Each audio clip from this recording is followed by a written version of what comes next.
Bonjour à tous, bienvenue sur ma chaîne Suzy Voyance. On va regarder l'énergie du 22 et du 23 mars pour les cancers.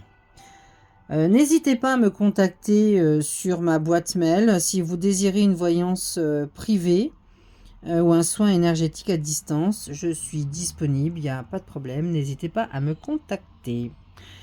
Alors, on va regarder les énergies du 22-23 avec l'oracle des sorcières et dames de lune, qui est un oracle, un petit peu particulier. Voilà, c'est un oracle qui ne me sert pas en voyance. Ça va me servir là pour les énergies un petit peu du week-end. Les cartes sont très très belles, mais les cartes, je vais vous raconter l'histoire des cartes parce qu'en fait c'est un peu particulier. Alors pour nos cancers, on me parle de la dame Berchta. Alors c'est une très jolie carte, la dame Berchta. Alors je vais vous la raconter. Je ne sais plus qui l'a eu dans les signes là tout à l'heure. Je me demande si c'est pas les béliers. La dame Berchta. Alors, c'est pas facile, hein, parce qu'ils ont des termes... Alors, la dame Berchta est la gardienne des terres et des âtres. Cette carte, alors le nom de Berchta vient du proto-germanique Bretaz, qui signifie la lumineuse. Dame Berchta est une ancienne divinité protectrice du foyer. Elle rôde dans les cieux glacés des soirs de Noël, promenant son nez de fer et sa patte d'oiseau de toiture en cheminée. Elle est représentée toute bossue et craquelée, enroulée de hardes grisâtres. Elle est voyageuse de la nuit, fileuse ou jardinière de fumée. Alors, le pouvoir de cette dame Berchta, elle peut appeler la pluie, la neige et le blizzard en secouant simplement ses haillons. Elle peut aussi mener des chasses endiablées au soir de Frima, surveiller et régenter le monde. Berchta gouverne les intérieurs et les moissons, féconde la terre et punit le paresseux. Elle a un pouvoir de rééquilibrage des forces, de maintien de l'ordre absolu des choses. Alors,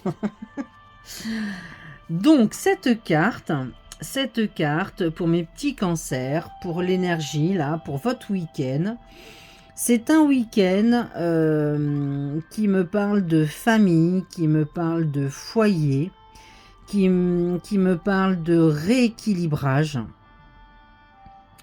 remettre les choses en ordre, surveiller, vous allez veiller. Voilà, sur votre foyer, sur votre maison, mais pas que. Mais pas que, parce que vous avez... c'est un week-end où je pense vous aurez la force. Vous allez vous sentir bien, pleine de force, pleine de pouvoir. Vous serez là pour maintenir l'ordre, pour que les choses soient justes, que les choses soient à leur place. Si c'est cassé, bah, faudra réparer. Si ça dévie, si vous voyez, si vous sentez que les choses sont pas en ordre, vous les remettrez en ordre. C'est un week-end de justesse. C'est un week-end rééquilibrant. Voilà, moi je sens quelque chose de serein. Un week-end serein pour vous.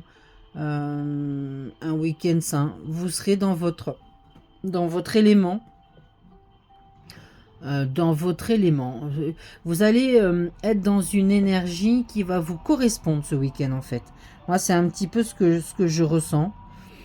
Ça va être un week-end apaisant. Vous serez au-dessus quoi. Un peu le chef qui surveille tout autour de lui à ce que les choses soient bien en place, soient bien réparées, soient dans l'équilibre, dans la justesse, dans l'harmonie. Voilà, je sens un week-end pour vous, mes cancers, très Bah, très tranquille, très tranquille. Je sens pas un week-end nerveux. Je vous sens bien. Voilà l'énergie. Vous me direz en commentaire comment a été votre week-end, pour voir un petit peu si l'énergie de cette carte correspond à ce que vous avez vécu. Alors évidemment, pas à tous les cancers, très certainement, mais bon, peut-être certains seront obligés de taper du poing sur la table pour remettre une situation dans sa juste énergie, quoi. Mais moi, je le sens plutôt apaisant, votre week-end qui arrive là. Mais vous me laisserez un petit commentaire. Vous me direz en commentaire si ça colle à vous là. Et bien voilà mes petits cancers. Et bien sur ce, je vous souhaite un très très bon week-end et je vous dis à très bientôt.